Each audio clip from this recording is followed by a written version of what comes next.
دیار غیر میں عید کا منانا کوئی مذاق نہیں۔ یقیناً سلیکٹڈ قسم کے لوگوں سے ملاقاتیں ہوتی ہیں، مگر اللہ کی بڑی زمین ہے، جہاں انسان ہے وہاں وہ اپنے مطلب کی چیزوں کو آباد کر لیتا ہے، اپنی ضرورت کی چیزوں کو تلاش کر لیتا ہے۔ یقیناً ہمیں خوش ہونے کے علاوہ ہم انسانوں کے پاس اور کوئی چوائس نہیں ہے، مگر جو موجود ہے،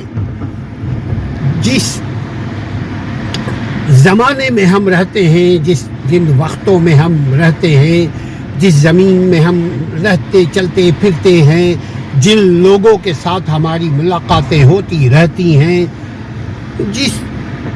زمین پہ ہوں، جس ریاست سوسائٹی میں ہوں، ہمیں اسی میں اپنے آپ کو ایڈجسٹ کرنے کی کوشش کرنی چاہیے، اور تبھی خوش انسان رہ سکتا ہے، ورنہ شکایت کرنے سے انسان کمزور ہو جاتا ہے، اور شکایت مسلمانوں کو زیب نہیں دیتا۔ مسلمان کیا، میں یہ کہوں کوئی بھی جو عقل مند انسان ہے